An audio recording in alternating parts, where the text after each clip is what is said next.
Hello everyone and welcome back to Etiquette Fashion House. My name is Rebecca Alu and I am a professionally trained stylist, a seasoned wardrobe builder, and the founder of Etiquette Fashion House. We are meeting for the first time today. It is an absolute pleasure to have you here, and I do hope that you find value in today's video. If you are a returning subscriber, do me a favor and drop a note in the comments. I would love to say hello, connect a little bit, and know where you are tuning in from. All right, friends, I am pretty excited about today's video because it features one of my favorite colors to wear, which is white. Now, I'm just realizing that I probably should be wearing white to film this, but we're already here, so let's just roll. White is an instant classic. From a psychological perspective, it denotes purity, wholeness, innocence, and completion. In terms of color theory and fashion specifically, white projects freshness, innocence, purity, and cleanliness. Now, in Western culture, white symbolizes safety. It also projects class and sophistication. White reflects light, so we see it a lot in the summer months because people wear it to keep them cooler as the weather heats up. Hashtag summer vibes. There are a lot of pluses for wearing white. However, I do notice that people tend to shy away from an all-white look or even incorporating white into their looks. There's a lot of uncertainty about getting stains on your white, not knowing exactly how to style the white, etc., etc.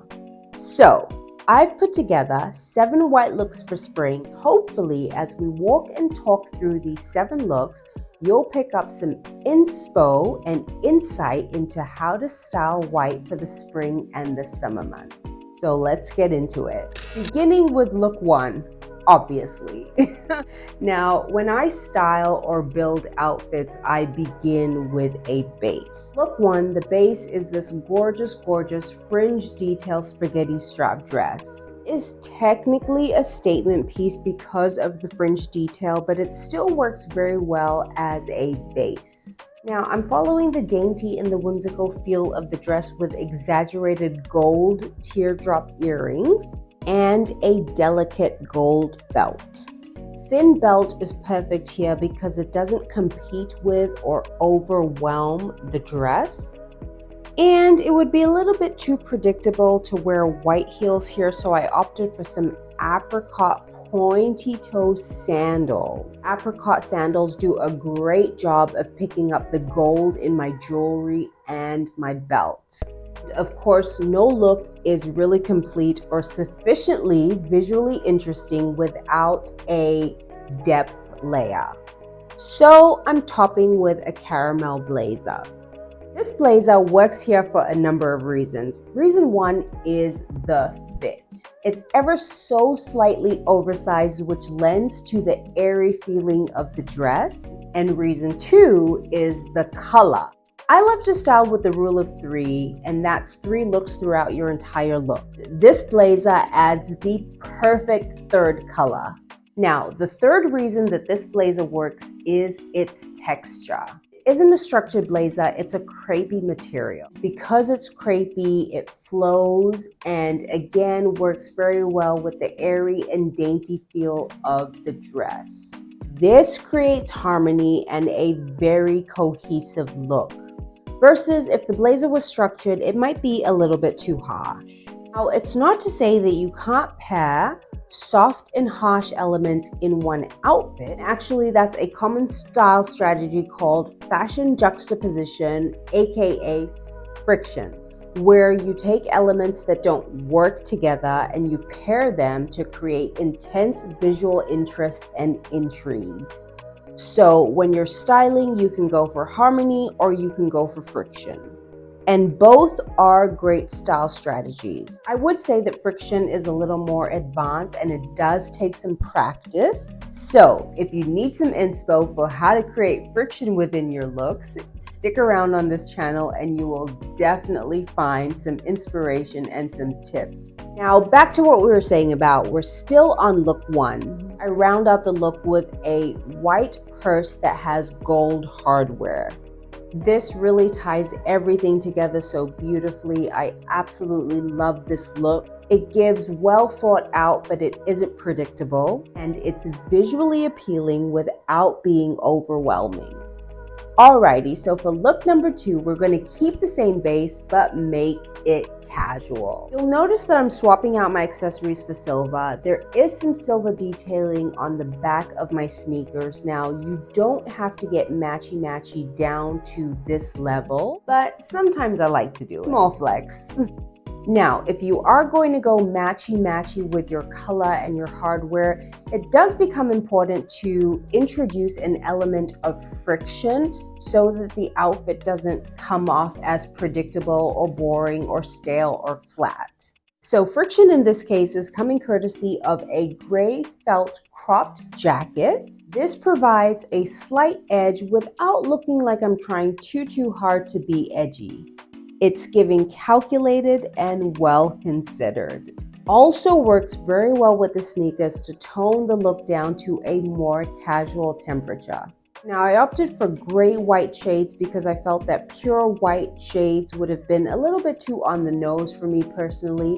Again, just really looking to avoid that stale and predictable aesthetic, which you'll see here I'm running into again as I'm picking my purse. Initially, I reached for a white purse, but it just wasn't giving everything that it was meant to give. So I added a twilly scarf, but that also wasn't hitting. So eventually I swapped it out for a pure gray purse with silver hardware, and this really just hit all the right notes. Again, the slightly awkward and irregular shape of the purse is creating just the right amount of friction. I really love this look. It demonstrates creativity and a good understanding of what makes an outfit work. So I typically like to keep my videos short, so let's look at one more outfit and I'll save the remaining outfits for a part 2. Cool? Cool. Now look 3 is cute. If I could give it a title, I would title it cute. Again, I'm starting with a monochromatic base. Already this is interesting because we have a long sleeve sweater paired with a mini skirt. Pairing long and short creates balance, and of course it gives demure. Now this is a rule of thumb for me. If I'm wearing something that has a lot of exposure on the top, I'm going to balance it out with something that has coverage on the bottom and vice versa. Because of the fringe detail on the skirt, I really don't have to do too much styling, so this look is really going to be quite minimal. However, minimal doesn't mean no jewelry, so I'm layering my favorite go-to gold necklaces. And the real star of the show is the trending ballet flats. I encourage people to be very selective about what trends they subscribe to, because if you live by trends, then you sign yourself up to have to shop with every new trend drop. We do long-term, lifestyle-specific, functional wardrobes on this channel.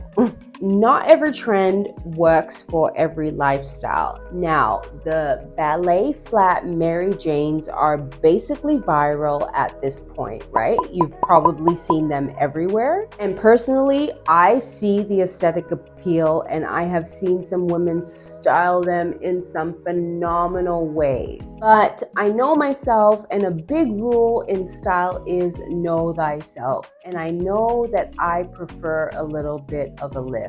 So it's either going to be a platform sneaker or a platform sandal or a kitten heel or something that has a lift. Having said that, I had these Mary Janes from Chinese Laundry for almost a year, and eye, and I haven't worn them outside yet. Before going to buy another pair because the Instagram or YouTube or TikTok algorithm told me to, I decided that I was going to try to style the pair that I already had at least 5 different ways and wear them IRL, that's in real life, before purchasing or potentially purchasing another pair. And I have to say, they really worked well for this look. Pointy toe serves to elongate my silhouette, which is very handy for those of us who are not a size 0 or a size 2.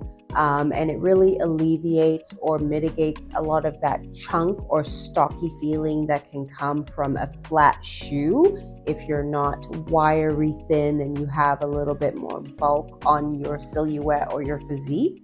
I also love that these are gold. It's enough of a statement without making it too hard to style with a variety of different colors. So yeah, to keep things soft, I opted for some nude glasses. Nude gold and white is a really, really great color combination for the warmer months. And I also went the nude route for my purse, and it absolutely ate. It's giving well-considered, great balance, demure, trendy, but not trend-led.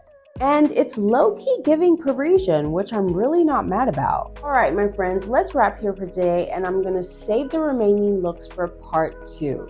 I hope you picked up some style tips and inspo that will not only help you to style white, but also help you to build better looks in general. If you enjoyed this video, please do me a favor and hit that like button on your way out the door. That really helps our channel and I appreciate it so much. I am looking forward to seeing you again soon and hopefully connecting with you in the comments. Have a phenomenal week ahead and stay absolutely fabulous.